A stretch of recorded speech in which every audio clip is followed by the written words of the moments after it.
श्री कृष्ण जी कहते हैं, हम तब तक नहीं हारते जब तक हम कृष्ण को नहीं छोड़ देते। भगवान कृष्ण के बिना जीवन, बिना भक्ति के प्रार्थना, भावना के बिना शब्द, सुगंध के बिना अनुयायी, अनुनाद के बिना प्रतिध्वनि, लक्ष्य के बिना अस्तित्व, आत्मा के बिना संसार लगता है। सब कुछ करो जो तुम्हें करना है, लेकिन अहंकार से नहीं, वासना से नहीं, ईर्ष्या से नहीं, बल्कि प्रेम, करुणा, विनम्रता और भक्ति से। कृष्ण में विश्वास सबसे अच्छा और सुरक्षित मार्ग है। इंद्रियों का सुख पहले तो अमृत के समान लगता है, पर अंत में विष के समान खट्टा होता है। उत्पादन का आरंभ, मध्य और अंत हो अपना अनिवार्य कर्तव्य निभाएं, क्योंकि कर्म करना निष्क्रियता से कहीं बेहतर है। परिवर्तन संसार का नियम है, पल भर में बन जाते हैं करोड़ों के मालिक, दूसरे में आप दरिद्र हो जाते हैं।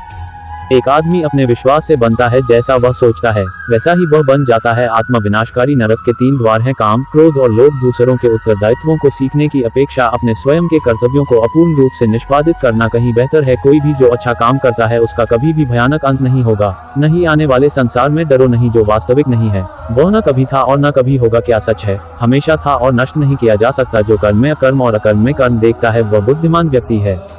जैसे बारिश आपको गीला कर देती है या घाव पर मरहम की तरह। मैंने अपने कृष्ण को एक तरह से पाया है जैसे घुमंतू को घर मिल गया हो। अगर आपको लगता है कि कोई प्यार करता है तो मुझसे ज्यादा, तुम गलत हो। परिस्थितियां समस्या नहीं हैं, यह वह तरीका है जिससे हम उन्हें देखते हैं। प्रिय कृष्ण, अगर मैं गलत हूं तो मुझे सही करें, अगर खो गया है तो मेरा मार्गदर्शन करें। अपना सिर ऊपर रखें और अपना दिल मजबूत रखें, क्योंकि मैं हमेशा तुम्हारे साथ हूँ। स्थिति के बारे में चिंता मत करो। जब कृष्ण आपके हृदय में हो, जिसके पास कोई लगाव नहीं है, वह निश्चित रूप से दूसरों से प्यार कर सकता है, क्योंकि उसका प्यार शुद्ध और स्वर्गीय है। मैं आपके बिना आपके पास आया हूँ, तुम्हारे बिना मेरे पास आओ। अपना मन व्याकुल न होने दे, कृष्ण पर भरोसा रखो। खुशी मन की एक अवस्था है जिसका बाहरी दुनिया से कोई लेना देना नहीं है। परिवर्तन संसार का नियम है, एक पल में तुम करोड़ों के मालिक बन जाते हो, दूसरे में तुम दरिद्र हो जाते हो। आपकी चेतना कर्म का एक कार्य है और इसलिए कर्म योग आपके कार्यों को संतुलित कर सकता है। भगवान कृष्ण की भक्ति आत्मज्ञान प्राप्त करने का सबसे अच्छा तरीका है। मैं सृष्टि का आदि, मध्य और अंत हूँ। जो कर्म में अकर्म और अकर्म में कर्म देखता है वही चतुर मनुष्य है। जैसे जैसे वे मेरे पास आते हैं वैसे वैसे मैं उनका स्वागत करता हूँ। सभी रास्ते अर्जुन मुझे ले जाते हैं। सब कुछ करो जो तुम्हें करना है, लेकिन अहंकार से नहीं, वासना से नहीं, ईर्ष्या से नहीं, बल्कि प्रेम, करुणा, विनम्रता और भक्ति से। शुरुआत में कुछ असफलताएं मिल सकती हैं, यह बिल्कुल स्वाभाविक है। जैसे कोई बच्चा कोशिश कर रहा है, वह खड़ा हो सकता है, वह नीचे गिर जाता है, लेकिन इसका मतलब यह नहीं है कि उसे विचार छोड़ देना चाहिए। चलते रहो, एक समय आएगा जब वह परिपूर्ण होगा, एक समय आएगा जब तुम सिद्ध हो जाओगे।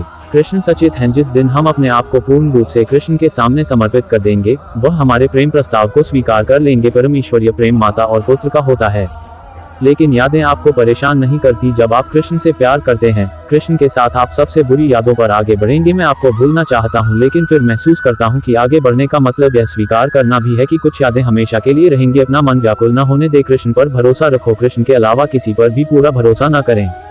लोगों से प्यार करो, लेकिन अपना पूरा भरोसा केवल कृष्ण पर रखो। भगवान कृष्ण के चरण कमल इतने अद्भुत हैं कि जो कोई भी उनकी शरण लेता है वह तुरंत शुद्ध हो जाता है। कृष्ण हर किसी को चलते फिरते मंदिर के रूप में देखते हैं, क्योंकि वह हर किसी के दिल में रहते हैं। सब कुछ कृष्ण पर निर्भर है। वह देवत्व का एक सर्वोच्च व्यक्तित्व है। उनके बीते समय को पढ़कर हमें उनके बारे में, उनकी महिमा के बारे में पता चलेगा। कृष्ण उन लोगों के लिए सबसे बड़े धोखेबाज हैं जो अपने भक्तों को धोखा देने की कोशिश करते हैं।